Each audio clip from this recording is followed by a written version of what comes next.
à la suite du baptême que Jean a prêché. Vous savez comment Dieu a oint du Saint-Esprit, des forces, Jésus de Nazareth, qui allait de lieu en lieu, faisant du bien, guérissant tous ceux qui étaient sous l'empire du diable, car Dieu était avec lui. Amen. C'est debout, je vais prier. Père, c'est ta parole. C'est ta parole qui nous voulait écouter à l'éternel. Oui. Prends le contrôle total de ces temps. Toi, le Maître suprême. Parle. Tes serviteurs t'écoutent. Parle. Tes serviteurs t'écoutent, éternel. Car ta parole est disponible en ce moment. Ta parole n'est pas rare. Au nom de Jésus. Amen. Amen. Alléluia. Et tu vas acclamer encore pour le Seigneur, tu vas reprendre ta place. Je vais continuer la lecture avec un deuxième passage, Actes chapitre 2. Je prends du verset 32 au verset 33. Du verset 32 à 33. Acte 2, 32 à 33, j'ai lu au nom de Jésus.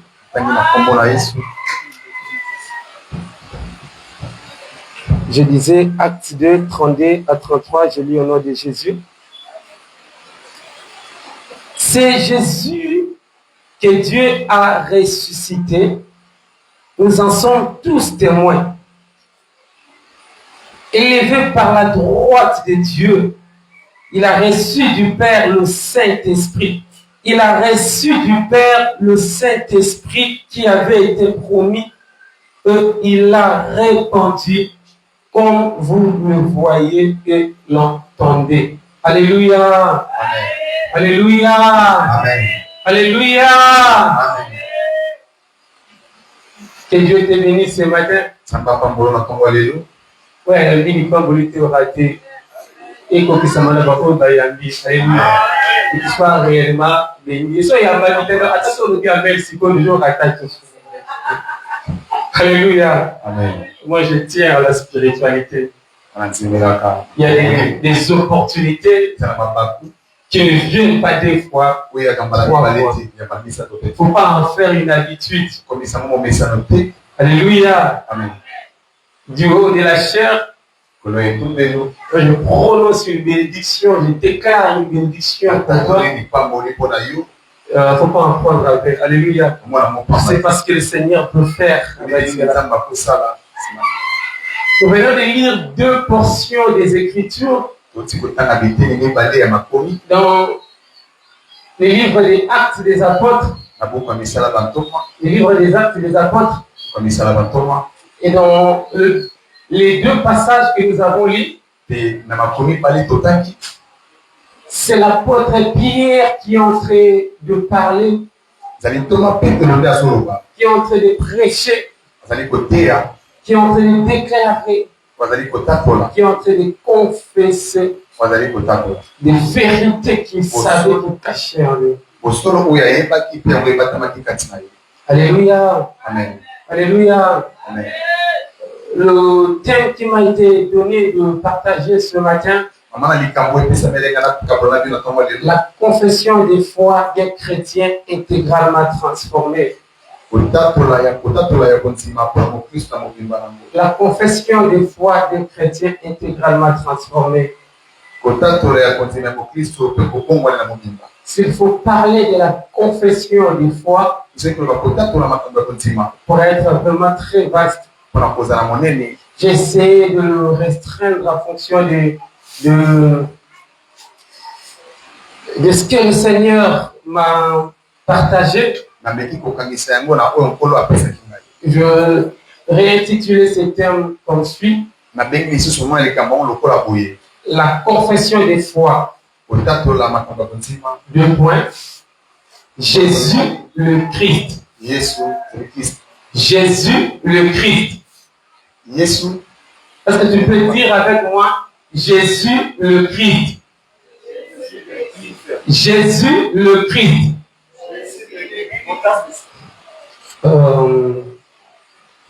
Il y a un problème de soit apparemment c'est ce qui fait que le Christ vient attendre. Alléluia. Amen. Le Christ. Christ. Donc il n'était pas là le seul.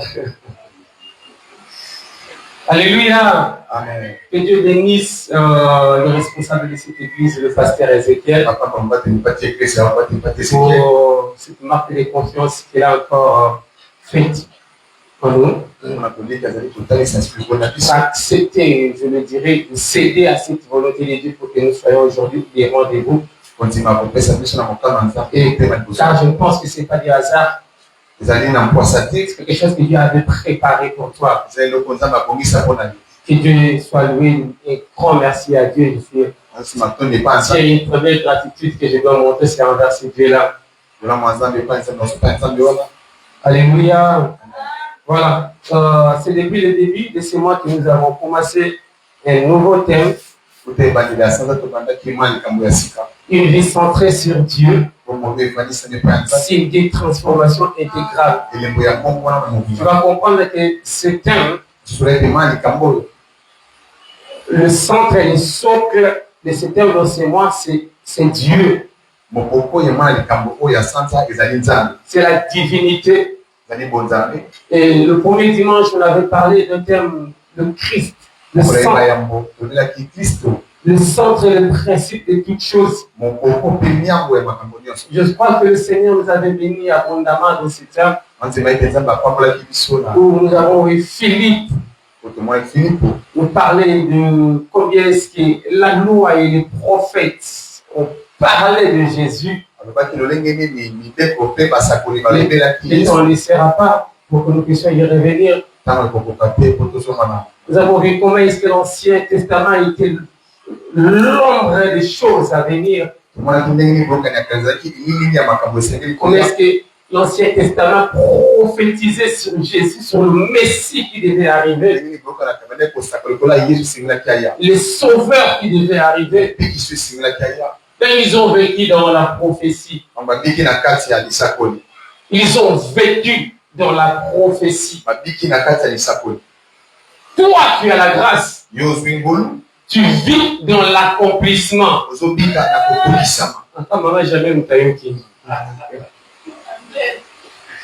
Alléluia. Amen. Alléluia. Amen. Je disais que tu ne vis pas dans la prophétie. La prophétie qui a été annoncée, qu'on est en train d'attendre. Je disais que tu vis dans l'accomplissement de la prophétie.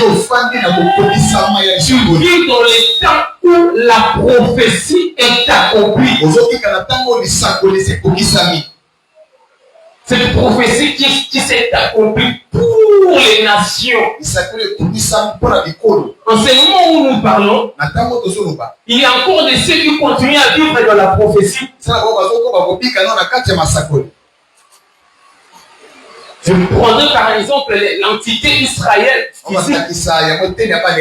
qui pour eux jusqu'aujourd'hui le Messie n'est pas encore venu. La Bible dit dans le livre des Romains, chapitre 10, à partir du verset 9, si tu confesses de ta bouche le Seigneur Jésus, si tu crois dans ton cœur que Dieu l'a ressuscité des morts, tu seras sauvé. Ce que j'apprécie avec ce verset, c'est quoi? Si on revient peut-être à partir du verset 6 de ce chapitre, on est en train d'expliquer quelque chose de très capital. Il dit, ne dis pas dans ton cœur, ne dis pas en ton cœur, qui montera au ciel. C'est en faire descendre Christ. Et ne dis pas en ton cœur, le verset 7, qui descendra dans la vie, c'est faire remonter Christ entre les morts. Donc quand tu donnes tes déclarations, il dit que non, c'est ce que tu dis. Donc il y a quelqu'un qui est en train de dire une chose, qui est en train de confesser une chose. cette confession-là est suivie par une action. Une action qui se passe dans la divinité, dans la spiritualité. Quand tu dis que non, qui montera dans les cieux, directement il y a une action qui va se passer. Tu vas faire descendre l'esprit. Ce qu'il voulait expliquer en prenant cet exemple, c'était quoi? C'était pour dire que non, ce que tu confesses a un impact sur la vie réelle, a un impact sur les actions réelles. Se concrétise par des actions. Alléluia. Amen. Alléluia. Amen. Alléluia. Amen. Il continue le verset où il dit la parole est près de toi. Donc pour dire que la parole que tu confesses se mettra toujours en action. Et c'est là qu'il va conclure dans le verset 9 et 10 pour dire que non. Si tu confesses de ta bouche le Seigneur Jésus, et si tu crois dans ton cœur que Dieu l'a ressuscité de mort, tu seras sauvé. Donc ton salut dépend de ce que tu confesses. Alléluia. Amen. Alléluia. Amen. Une parenthèse. Je vais te le confesser.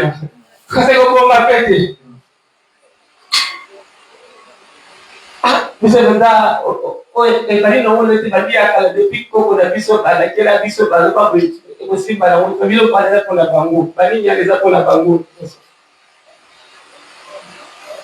Ce que tu confesses a un impact sur ta vie.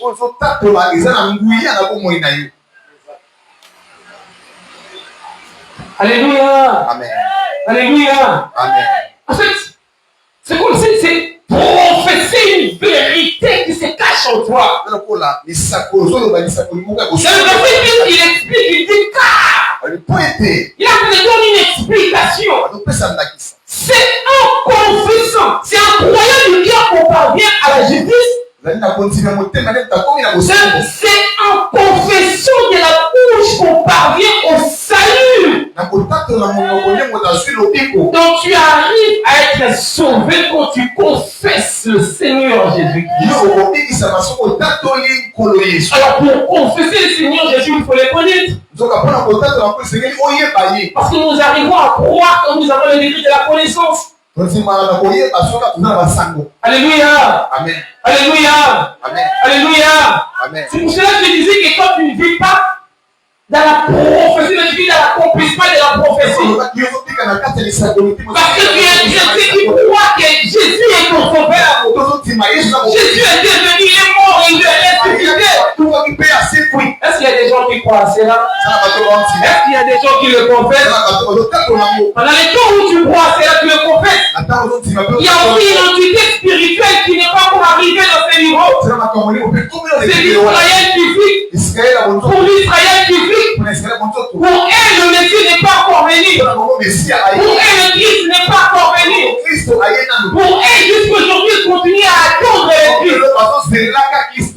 Et ils sont encore en train d'attendre le salut. Moi, j'ai déjà reçu le salut. Est-ce qu'il y a des gens qui ont reçu le salut? Alléluia. Amen. Alléluia. Amen. La confession de la foi. La confession de la foi. Veille à ce que tu confesses. Pas seulement pour ton âme, mais surtout et aussi sur ta vie. Imbécile, okufa. Maman, azongera mwana imbécile. Azongera mwana okufa.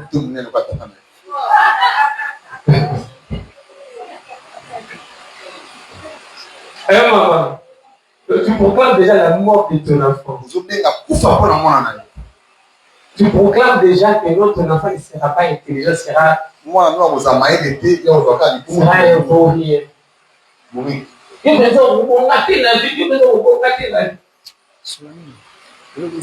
Attention à tout ce que tu confesses. Attention à tout ce que tu confesses. Le deuxième dimanche, toujours dans ce thème, on nous a parlé aussi des sous-thèmes de cette capitale. Quand je disais que non, ce thème principal de ce mois-ci est centré sur Dieu, sur la divinité. On nous a parlé sur la Trinité. Le Père, le Fils, le Saint-Esprit. Je ne vais pas y revenir. Le prédicateur était long et large. J'espère que tu avais pu saisir quelque chose de capital. Alléluia. Amen.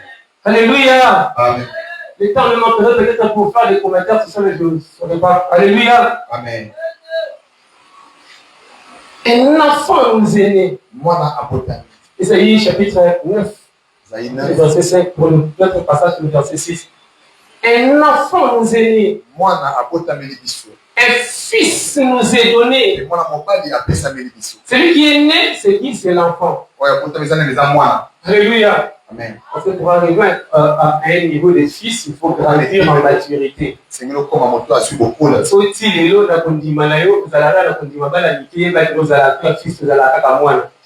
es toujours enfant, tu es toujours bébé.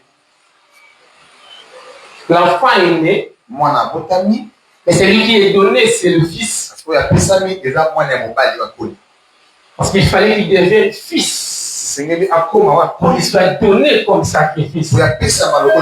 Cet enfant qui est né, ce fils qui a été donné, on est en train de décrire qui il est. Parce que pour les Israélites, le nom définit l'identité de la personne. On dit, on l'appellera. Il y a plusieurs noms qu'on donne. Admirable, conseiller, prince de paix et tout.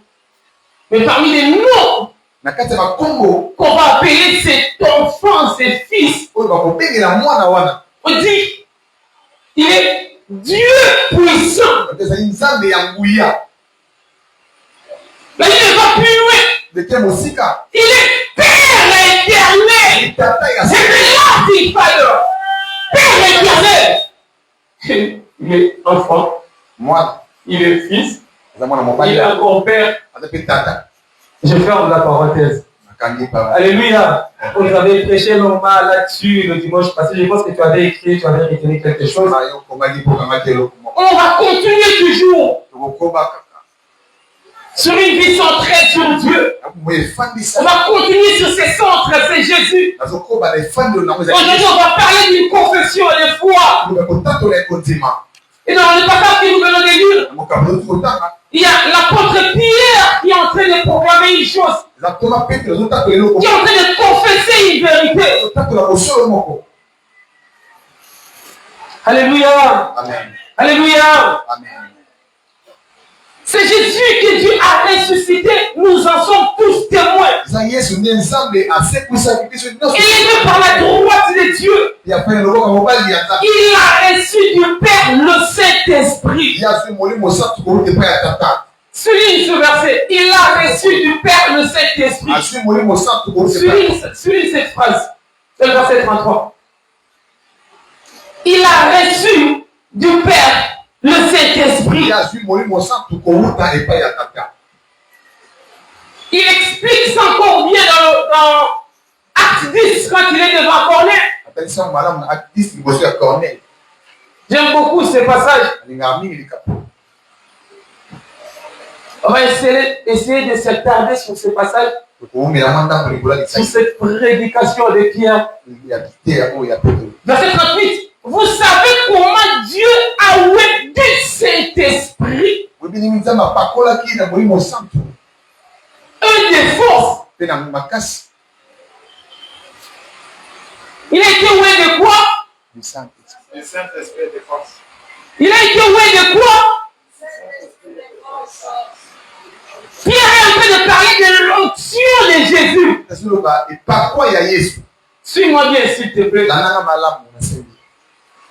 Alléluia. Amen. Alléluia. Amen. Que le Seigneur me donne la langue facile pour bien l'expliquer. Il dit,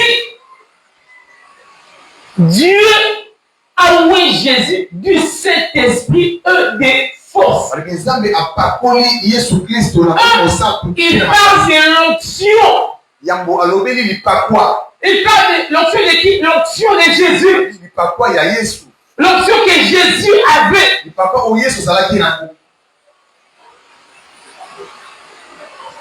Je pense que tous nous connaissons l'onction. Alléluia. Amen. Alléluia. On peut revenir rapidement de la Sainte-Esprit pour essayer de comprendre l'onction. Parce que l'onction, ici on parle de l'onction de Jésus.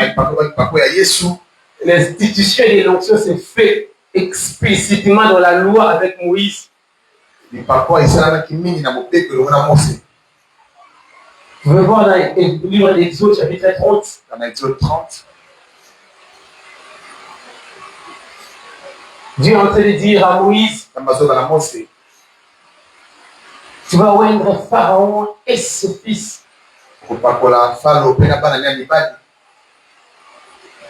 Et c'est cette onction qu'on devait mettre en eux qui leur a donné le sacerdoce. Exode chapitre 40, verset 15. Exode 40, 15. Faisons combien, j'espère. Je vais faire comme j'avais fait ces jours-là. Puis à un moment, on va commencer à débattre. C'était quel verset? Alléluia. Amen. Alléluia. Amen. Alléluia. Amen. Tu les oindras comme tu auras oué leur père. Pour qu'ils soient à mon service dans les sacerdoces. Cette onction leur assurera à perpétuité les sacerdoces parmi leurs descendants. Donc c'est l'onction de Dieu sur les sacrificateurs qui assurera aux sacrificateurs le sacerdoce, le service, le ministère qu'ils devaient faire. C'est pour revenir dans l'Ancien Testament, on parle de l'onction des sacrificateurs, on parle de l'onction des prophètes, on parle de l'onction des rois. Quand on parle de l'onction des sacrificateurs ici, on essaie de comprendre que non. En fait, ici, les sacrificateurs ont pris une huile, des huiles, et on déversait cette huile sur les sacrificateurs. On prend de l'huile et on déverse. Donc, on pouvait dire que non, j'ai été oué d'huile. Et ils appelaient ça l'onction de Dieu. L'onction, c'est juste l'action de oindre. De faire un parcours, je m'en fous, il va appliquer sur c'est ça l'onction. Et même l'objet, même lui, qu'on a un peu utilisé, on peut l'appeler aussi l'onction. Et quand Aaron pouvait déclarer, j'ai l'onction de Dieu sur moi, il faisait référence à l'huile de Dieu qu'on avait appliquée sur lui.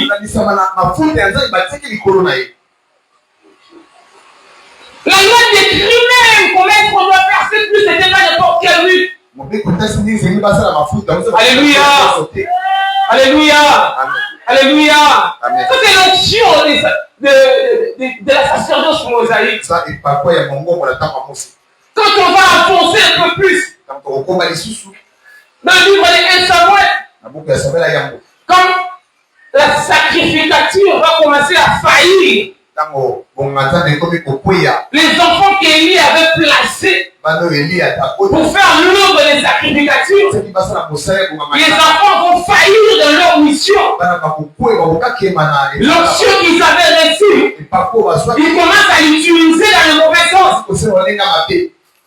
L'onction sur le sacrificature va quitter l'onction, va se déverser sur les prophètes. C'est là que l'onction des prophètes commence. On va le voir plus loin quand Dieu dit à Élie, tu vas prendre l'huile pour aller oindre Élisée. Alléluia. Amen. Alléluia. Amen. Samuel a commencé après la sacrificature. Ça c'est l'onction prophétique maintenant qui agit. C'est toujours l'huile. Et à un certain moment, à partir, je ne veux pas revenir de 1 Samuel 8. Quand l'onction prophétique aussi commence à faire défaut, les enfants de Samuel que Samuel avait être juge sur les enfants d'Israël vont aussi faillir dans leur mission. Là, les anciens d'Israël vont s'élever. Ils vont réclamer cette fois-ci un roi. C'est maintenant l'onction royale qui va s'établir. Nous avons expliqué que l'onction sacerdotale, l'onction prophétique, jusqu'à ce que l'onction royale s'établisse. Tu as remarqué une chose. À chaque fois, c'est les failles de la première onction qui introduit l'institution de la nouvelle onction. Veille au ministère que le Seigneur a placé sur toi. Veille à la destinée que le Seigneur a placé sur toi. Veille au don que le Seigneur a placé sur toi. Veille à l'onction que l'Éternel a placé sur toi. Est-ce que je parle à un prophète ce matin? Je parle à une prophétique ce matin. C'est pour éveiller l'onction prophétique. Pour moi, peut-être c'est l'onction à Bongo.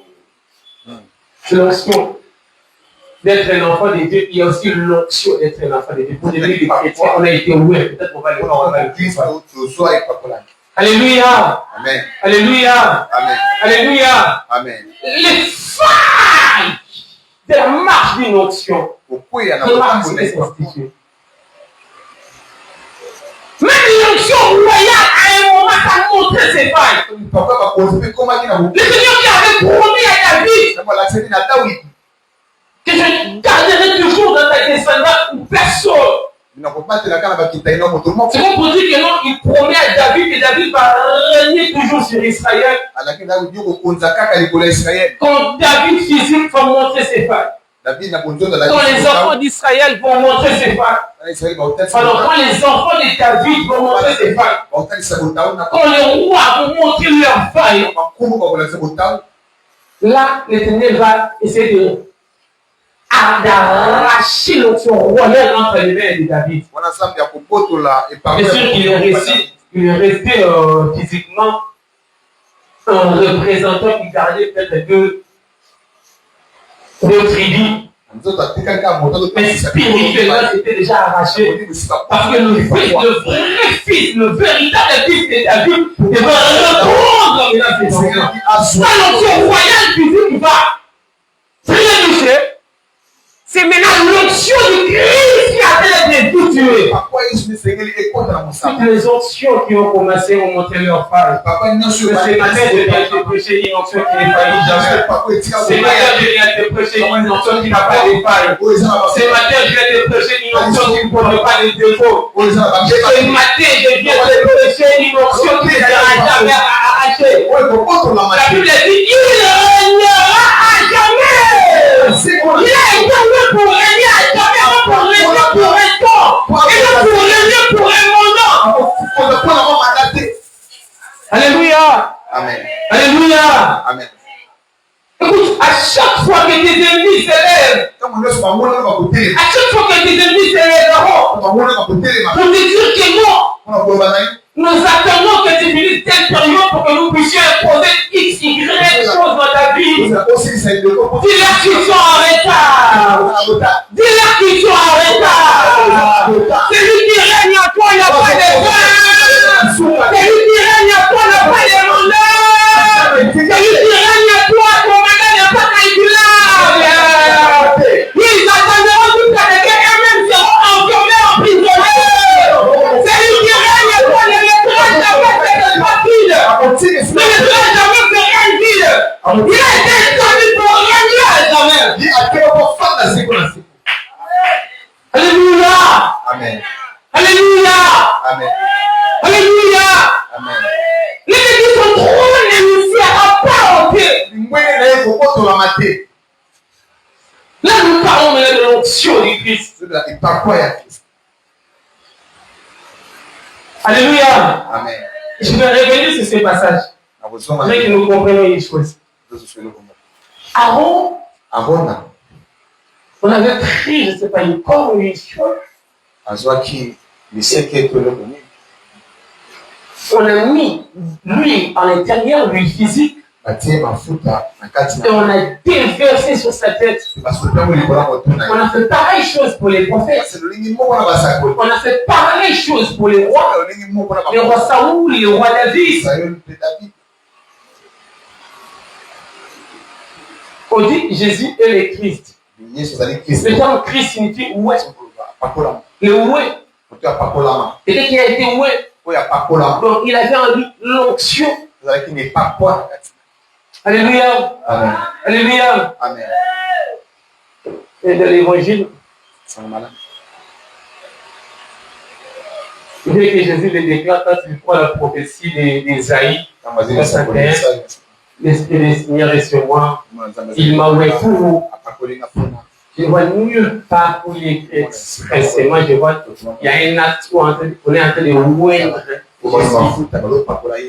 Alléluia. Amen. Et ici, Pierre est en train de nous dire qu'il avait l'onction. Je vais relire ce passage, on va les lire ensemble. Si tu as une Bible, bien sûr. Si la Bible était dans Yo-Yo Gaga. Acte chapitre 10, verset 38. Vous savez comment Dieu a oué du Saint-Esprit. De force. Jésus de Nazareth. Vous nous aidez à le lire dans votre version. Acte chapitre 10, verset 38. C'est la même chose. Il n'y a pas de différence. Je pensais que c'était différent. Vous savez comment Dieu a oué du Saint-Esprit. Avant, il était oué d'huile. Ouais. Vous savez ce qui s'est passé, à commencer par la Galilée, puis dans toute la Judée, après que Jean a appelé les foules à se faire baptiser. Ensuite, Dieu a oint Jésus de Nazareth en répandant sur lui la puissance du Saint-Esprit. Dieu a oué Jésus de Nazareth en répandant sur lui quoi? Mais ils sont très pressés, ils vont m'expliquer ce que je voulais expliquer. Quand on voyait Pharaon, on répandait quoi? On répandait quoi? Quand on a oué Jésus, on a répondu quoi? Est-ce que c'est clair? Quand on voyait David, on répondait quoi? Quand on a oué Jésus, on a répondu quoi? En fait, l'onction de l'Ancien Testament, lui qu'on est répondé, c'était juste l'image du Saint-Esprit. Parce que lui, c'est le Saint-Esprit. On n'aura peut-être pas le temps de l'expliquer. Dans le livre de, je pense, Zacharie, chapitre 4. Oui, chapitre 4, à partir du verset 1 au verset 6. Quelqu'un qui l'a peut le lire rapidement pour qu'on gagne du temps. Zacharie 4, 1 à 6.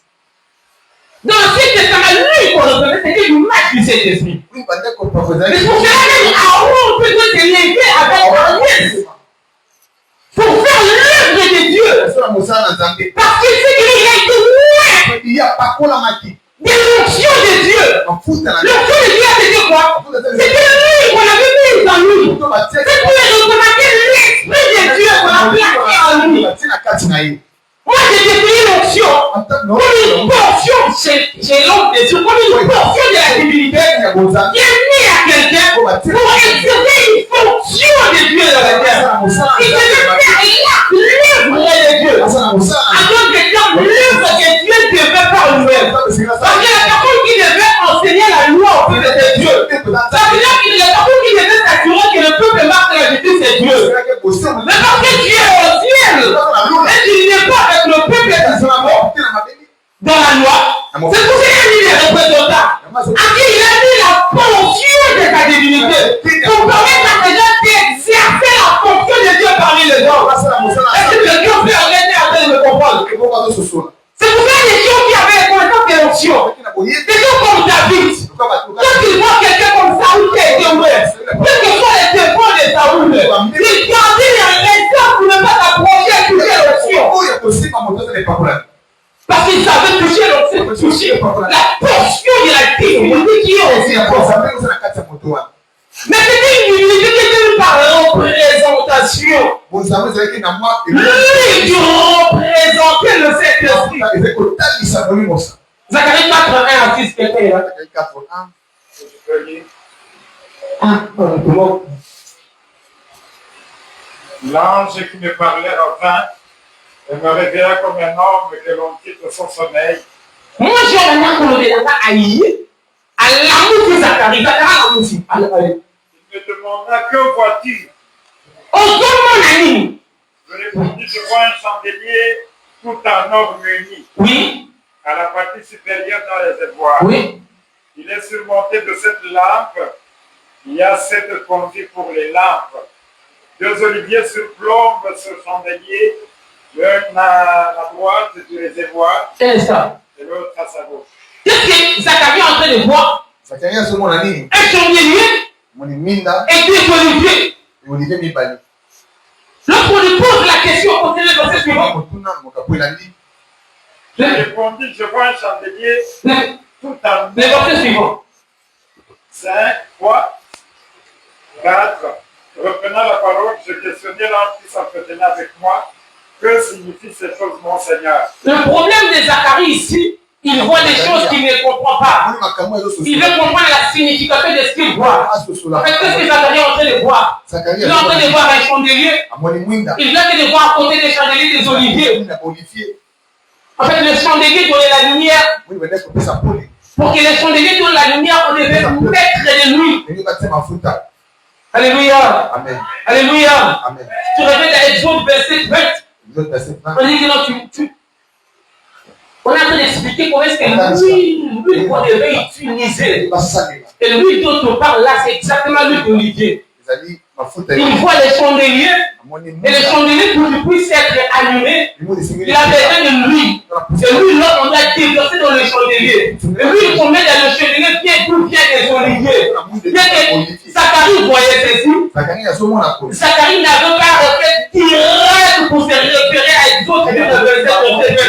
Pour comprendre que non, les oliviers qui sont là, c'est pour nourrir le chandelier de l'huile. Parce que tant que l'olivier est là, c'est tout que l'on a dit que l'huile ne manquera pas dans le chandelier. Le chandelier aura toujours de l'huile. Et donc que le chandelier aura de l'huile, le chandelier ne manquera jamais de la lumière. Et dès qu'il voyait cela, dès qu'il voyait qu'il y avait des oliviers, et qu'il voyait qu'il y avait l'assurance que lui ne manquera pas, il n'avait pas toujours compris la vision. Qu'est-ce que signifie la vision? Il reprit et me dit, voici le message que l'Éternel adresse à Zorobabel. Sur cette vision-là, le message est le suivant. Cette œuvre, vous ne l'accomplirez ni par votre bravoure, Ni par votre bravoure, ni par la force, ni par la force, par mon esprit. mais par mon esprit. De tout ce que tu es en train de voir là, il s'agit de l'esprit qui devait agir. Et non, c'est l'or. Si la lumière était sur le point de disparaître, si la lumière était sur le point de s'éteindre, je te rappelle que mon esprit est disponible pour aller pour la lumière. Alléluia. Amen. Est-ce qu'il y a des chandeliers au Seigneur? J'ai une bonne nouvelle pour toi. L'olivier est disponible et peut faire toi. Alléluia. Amen. Alléluia. Amen. Alléluia. Amen. Lui, il représentait le Saint-Esprit, l'Esprit, lumière de l'Esprit. Il devait agir dans le chandelier pour que le chandelier accomplisse la mission pour laquelle elle a été appelée. Ça ne sera pas par ta force. Tu éteindras cette lumière pour laquelle tu es. Ça doit être par l'Esprit, par l'onction.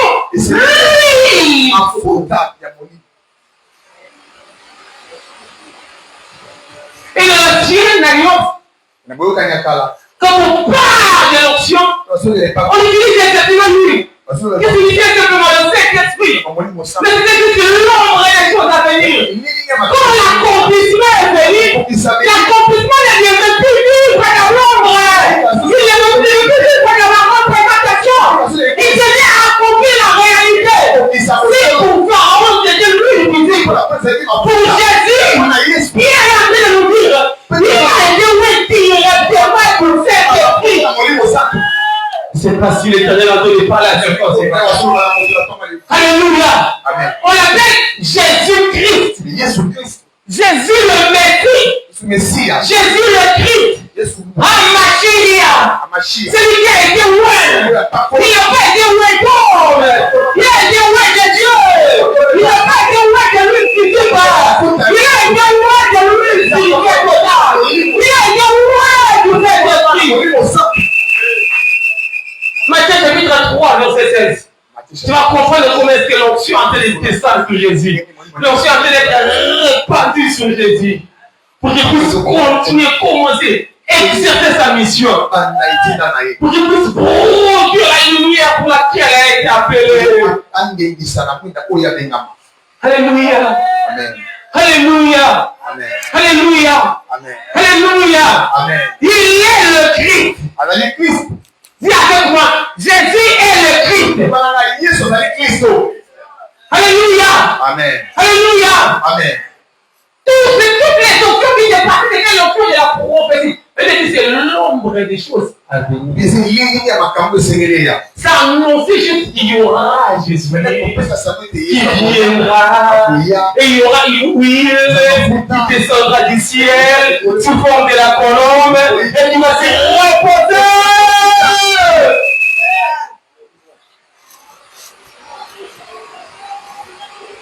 Alléluia. Amen.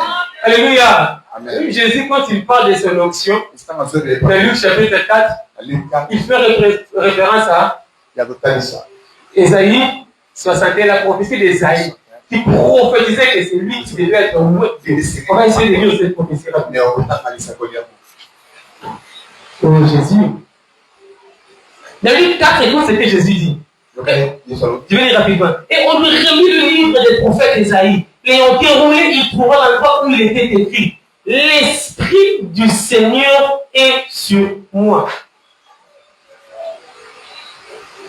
L'Esprit du Seigneur est sur moi. Parce qu'il m'a oué pour.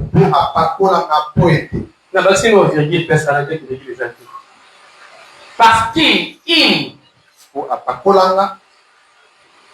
Donc nous lisons ce verset, moi et toi. Rapidement, c'est il là, qu'est-ce qu'on comprend? Le Saint-Esprit, merci. Le Saint-Esprit. On a bien répondu. On va revenir maintenant dans la prophétie. Ésaïe chapitre 61. C'est lui qui va le trouver avec moi. C'est le livre pour le gars du temps. Avant moi. Donc, malheureusement ou heureusement, j'ai été plus rapide que toi. L'Esprit du Seigneur, l'Éternel, est sur moi. Ouvrez les Bibles, c'est la parole, ça doit être clair et véridique. Qu'on lise ensemble. L'Esprit du Seigneur, l'Éternel est sur moi. Qui peut lire là-bas?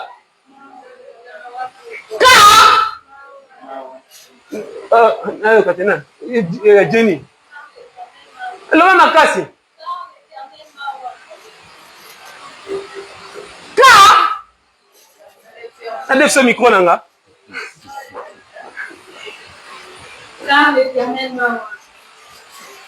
Qui a oué? L'Éternel. Qui a oué? L'Éternel. Qui a oué? L'Éternel. Ce n'était pas l'homme, mais c'était l'Éternel. C'était Dieu qui a fait, qui a oué le Christ.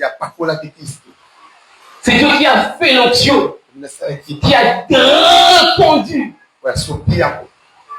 Alléluia. Amen. Ce n'est pas le Saint-Esprit. Quand on dit le Saint-Esprit, on pense que quand le Saint-Esprit oué Jésus, c'est-à-dire que non, il y a une matière que l'Esprit utilise pour te verser sur Jésus quand il faisait sa mission.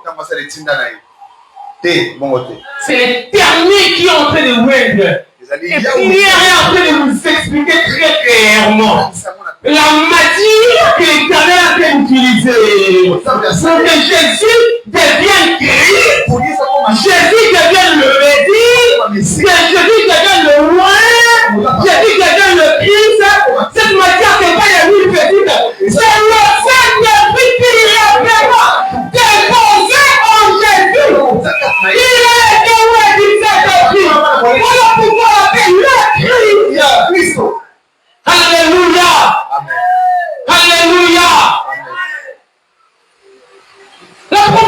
Jésus.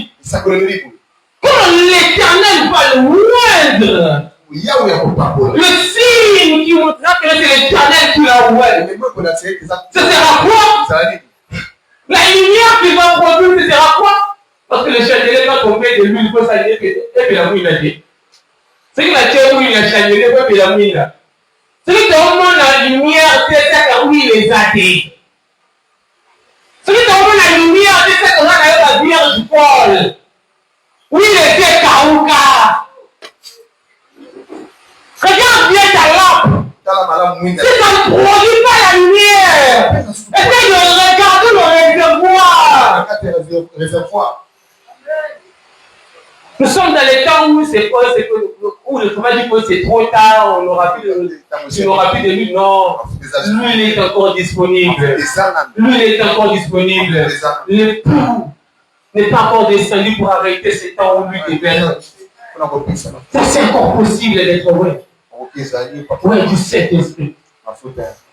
Alléluia. Alléluia. Alléluia. Et la lumière que le chandelier, Jésus, devait produire, la mission qu'il devait accomplir. Car l'Éternel m'a envoyé pour porter des bonnes nouvelles aux malheureux. Il m'a envoyé pour guérir ceux qui ont le corps brisé.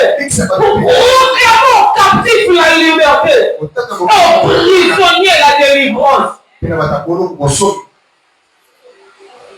Des gens comme Jean-Baptiste savaient exactement cette prophétie. Quand il a vu Jésus, il a dit voici l'agneau de Dieu qui va se péché du monde. Quand il a baptisé Jésus, il a vu le Saint-Esprit descendre. Il a confirmé que l'onction est descendue sur lui. Et malgré tout, c'est quand Matthieu chapitre 5, si je vais retrouver les versets rapidement. Matthieu 11 plutôt. Voilà. Tu peux commencer au verset 1. Moi, je vais lire juste les versets 4 et 5. Jean savait cette prophétie d'Ésaïe. Jean savait que Jésus devait être loin du Saint-Esprit. Et quand il sera loin du Saint-Esprit, le signe qu'il est loin du Saint-Esprit, c'est que le miracle devait s'accomplir. Les aveugles devaient voir. Les moitiés devaient marcher. Les captifs devaient être libérés. L'esprit qui nous a envoyé, la dit, ce n'est pas un esprit oisif. Ce n'est pas un esprit stérile. Cet esprit accomplit. Il accomplit des miracles. Je te parle du Messie qui accomplit des miracles. J'ai connu des temps difficiles. J'ai connu des moments très compliqués. Emprisonné. Jusqu'au point où il a commencé à douter. Est-ce que c'est lui le Messie ou pas? C'est lui qui devait être loin ou pas? Est-ce que je m'étais trompé? Allez d'abord le demander. Si réellement c'est lui le Christ. Vous savez la réponse de Jésus? Tu vas lire dans Matthieu. Matthieu 11. La réponse de Jésus, c'est pas que l'on va dire à Jean, ces jours-là où il m'avait baptisé, ça ne veut pas dire que la colombe était descendue. Ces jours-là où les fruits de l'onction doivent accomplir, les aveugles voient, les moitiés marrent, les captifs sont libérés. L'onction de Dieu, que c'est ne pas dans la prison. Il va accomplir le miracle. Il ne regarde pas la dépositoire. C'est ça la réponse. Allez dire. Je pense que sur place, même il avait appelé l'aveugle. Moi, on n'a pas aveugle. Un boîtier, tant qu'on n'a pas boîtier à Tamboli. Mon dimanche va calmer, il m'a fait, puis il s'est ouvert la raté. Il m'a fait libérer mon azul guérison. Bon, moni. Bon, que y a des agents. C'est que vous avez dit. Alléluia. Amen. Alléluia. Amen. Alléluia. Amen. Mais Jésus qui est en train de te prêcher ce matin. Il est le Christ. Il est l'accomplissement des caïds pour ta terre. Il est le Messie. Il est la grâce de rencontrer Jésus. Tu dois avoir cette condition pour toi. Connais foi. Elle est confessée. Alléluia. Dis avec moi, il est le Christ. Il est le Christ. Il est le Messie. Il a été loin pour que je sois sauvé. Il a été loin pour que je sois délivré. Il a été loin pour que je sois délivré. Alléluia. Tu dois connaître cette vérité et le confesser. Car c'est un confessant. Alléluia. Alléluia. Alléluia. Amen.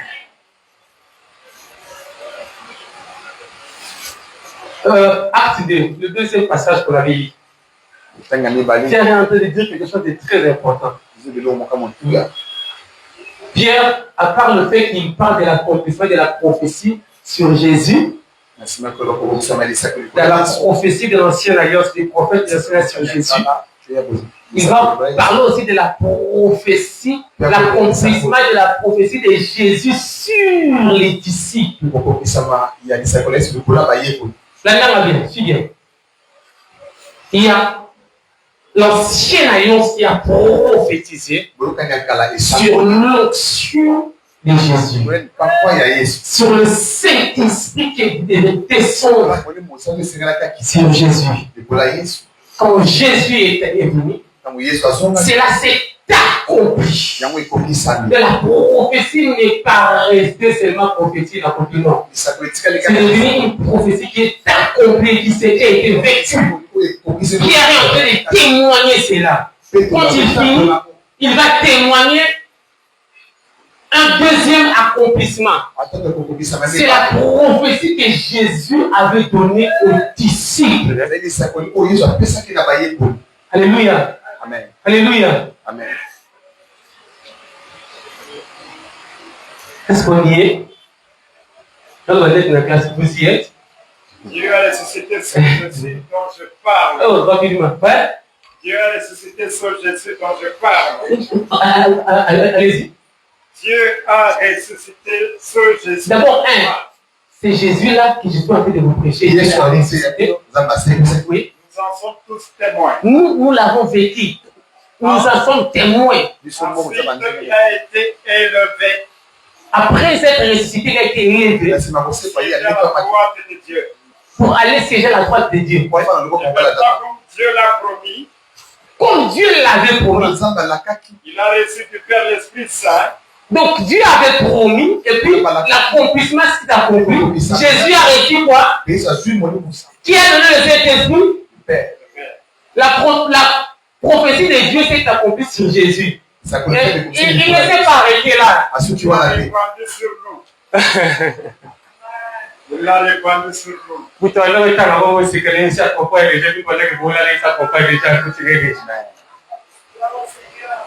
Alléluia. Amen. Alléluia. Amen. Alléluia. Amen. Bon, je vais nous aider pour qu'on puisse comprendre comme lui aussi. Parce que lui, il a compris. Nous, avec lui, nous n'avons pas encore compris. Acte chapitre 1, verset 8.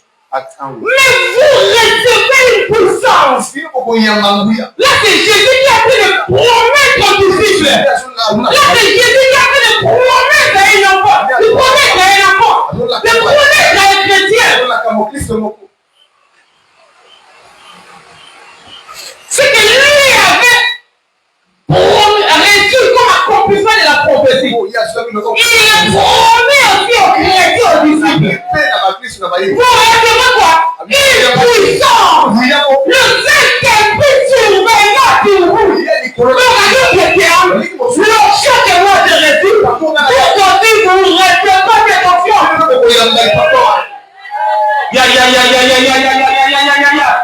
L'onction qui a dit à moi, aujourd'hui vous ne recevez pas la même onction. L'onction qui a fait quelque chose de miracle, aujourd'hui vous ne recevez pas cette même onction. Alléluia. Amen. Alléluia. Amen. L'onction qui a fait que les captifs soient délivrés.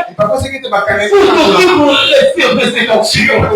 L'onction qui est le Saint-Esprit. L'onction qui est le Saint-Esprit. Vous recevrez une puissance.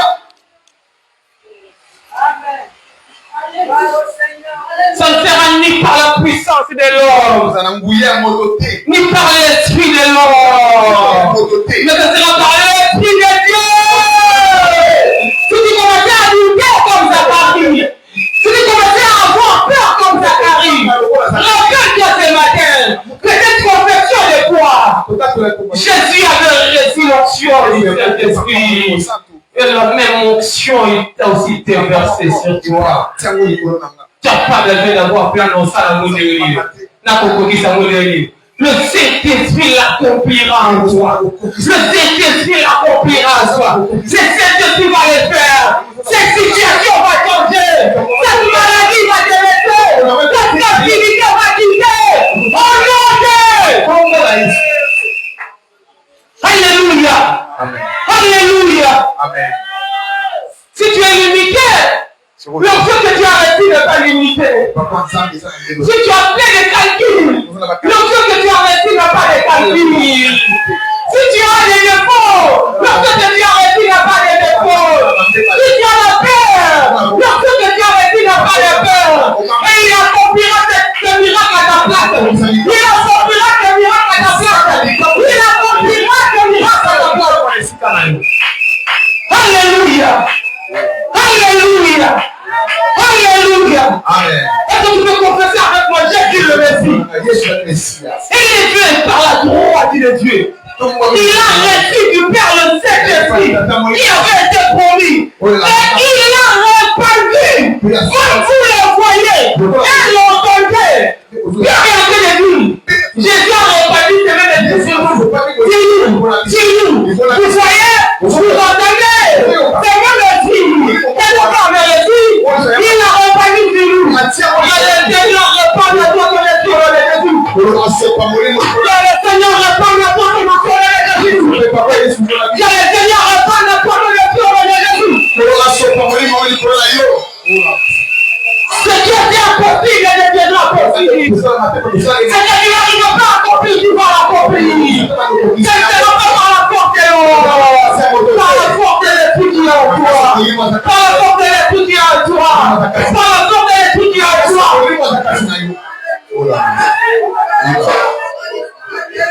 Que le Saint-Esprit agisse à toi. Que cette onction se lève à toi. Alléluia. L'onction qui enseigne, l'onction qui parle. J'ai en train de dire, cette onction vous enseignera. L'onction que je prête ce matin, c'est l'onction qui a la parole. C'est l'onction qui a la bouche. C'est l'onction qui peut parler. C'est l'onction qui peut t'enseigner. C'est l'onction qui peut te prêcher. Alléluia. Alléluia. Alléluia.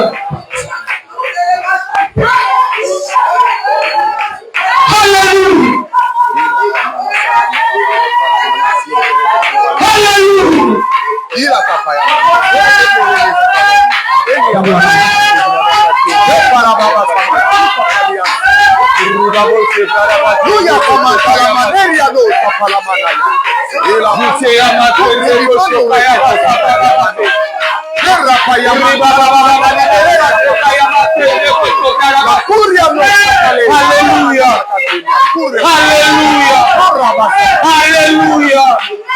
Ce n'est ni par ma force, ni par ma puissance, par l'Esprit de Dieu, par l'Esprit de Dieu, par l'Esprit de Dieu, par l'Esprit de Dieu, par l'Esprit de Dieu, par l'Esprit de Dieu, par l'Esprit de Dieu, par l'Esprit de Dieu.